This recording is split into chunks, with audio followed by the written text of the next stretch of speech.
एक अच्छी भूमिका निभाने का भारत को अवसर मिला। यूएस, यूरोप हमारे साथ थे और सबको लगा कि एक कॉन्क्रीट पॉजिटिव आउटकम निकलेगा, तो हम उसको लेकर के मिलते थे। तो उसमें स्वाभाविक था कि सऊदी किंग और प्रेसिडेंट बाइडेन और दोनों के साथ मेरी अच्छी मित्रता है, तो मैं किसी का भी हाथ भी पकड़ सकता हूँ, किसी की बात भी कर सकता हूँ। पर्सनालिटी पॉलिटिक्स भी आता है ना, क्योंकि देखिए आप कि अगर हम विदेश नीति की बात करें तो खाड़ी के साथ जो हमारे रिश्ते बेहतर हुए हैं, उसके लिए बहुत से लोग कहते हैं कि it is because of your personal intervention, आपको सम्मान भी दिया गया था वहाँ पर। तो चाहे ईस्ट एशिया हो या वेस्ट एशिया हो, इसमें पर्सनालिटी पॉलिटिक्स कहाँ तक इम्पोर्टेंट है कि आप उनके जो राष्ट्रपति हैं या प्रधानमंत्री हैं उनके साथ आपका वाइबिंग होता है, आप उनके साथ बातचीत करते हैं और वो फिल्टर डाउन होता है, फिर कहाँ तक इसमें पर्सनालिटी पॉलिटिक्स भी है? मैं समझता हूँ कि इसके अलग अलग व्यू हो सकते हैं और सब सही हो सकते हैं। एक मत स्ट्रॉन्ग है कि पर्सनालिटी कल्ट या पर्सनल रिलेशन ये बहुत ज़्यादा इन चीज़ों में नहीं डाले थे। एक मत है, स्ट्रॉन्ग मत है। मुझे लगता है कि हमारी डिप्लोमेसी अगर प्रोटोकॉल में फंसी रहेगी तो हम परफॉर्म नहीं कर पाएंगे। डिप्लोमेसी की ताकत भी इनफॉर्मल में भी है, प्रोटोकॉल में ही ऐसा नहीं है। प्रोटोकॉल में ज़्यादा पोजीशनिंग होता है, पहले कौन आएगा, पहले कौन हाथ मिलाएगा वगैरह, उसी में समझ जाता है।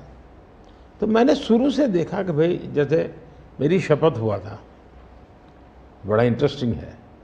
मैंने तय किया कि मैं सार्क देशों को 2014 की शपथ। हाँ, 2000 पहली बार हम्म। सार्क देशों को बनाने का मेरे मन में विचार आया। और उसके पीछे कारण ये था क्योंकि मेरा चुनाव प्रचार में मुझ पर आरोप एक ही था कि ये मोदी तो के राज्य से आया है, ये देश की राजनीति क्या समझेगा, विदेश नीति क्या समझेगा, ये तो डुबो देगा। ये चुनाव प्रचार का मेरा खिलाफ के जो मुद्दे थे उसमें एक बड़ा महत्वपूर्ण मुद्दा था। सब लोग मेरी मजाक उड़ाते थे। तो मुझे लगा इनको एक ही एक्शन से मुझे जवाब दे देना चाहिए, बोलने की जरूरत नहीं है पहले दिन से। तो मैंने शपथ समारोह में सार्क देशों को बुलाया। उसके पहले मैंने बैक चैनल से उन सबसे सहमति ले ली थी, ऐसा तो नहीं हो सकता कि कोई, और सब लोग आए। मेरा शपथ हुआ। फॉरेन मिनिस्टर अभी तो हमारा बना भी नहीं था और मैं इन सारी चीज़ों से बिल्कुल नया था, बिल्कुल अनभिज्ञ था, लेकिन बायलैटरल सबके साथ होना था। जब हम लोग हैदराबाद हाउस में गए तो मुझे समझाया सब प्रोटोकॉल वालों को, सब ऐसा होगा, वो आएंगे, आप ऐसा कहेंगे सर। जब समय हुआ आना शुरू, मैंने कहा ऐसा करो मैं बाहर जाता हूँ उनको लेने के लिए।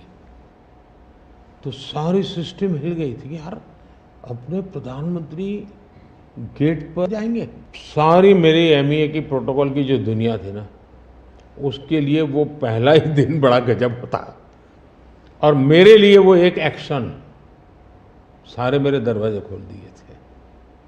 और इसलिए मैं प्रोटोकॉल में बंधने के बजाय परफॉर्मेंस पर फोकस करके डिप्लोमेसी के लेवल को शिफ्ट करने का प्रयास किया और उसमें मुझे सफलता मिली है। President Obama, President Biden, President Trump, इन तीनों के साथ आपने काम किया हुआ है और इंडिया यूएस रिलेशंस एक अपवर्ड ट्रैजेक्टरी पे हैं। लेकिन बहुत से मुल्क हैं जो भारत की अपवर्ड ट्रैजेक्टरी से परेशान होते हैं। ये इट इज़ अंडरस्टूड कि ये है, जैसे कि चाइना, क्योंकि वो दे यूज टू थिंक कि ग्रुप ऑफ टू होगा, एक तरफ चाइना, एक तरफ अमेरिका, मतलब दो पावर सेंटर्स होंगे। तो मैं सिर्फ उदाहरण के लिए चाइना दे रही हूँ, लेकिन हमारे इर्द गिर्द जो मुल्क हैं वो भी थोड़े असमंजस में है कि ये भारत की ट्रैजेक्टरी इतनी ऊपर इतनी जल्दी जा रही है। क्या हम अपने नेबरहुड को अपनी सक्सेस स्टोरी का हिस्सा नहीं बना सकते? अच्छा सवाल आपने पूछा।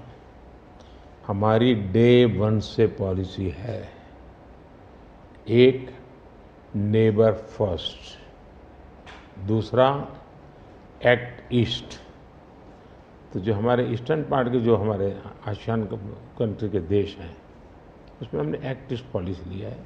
यहाँ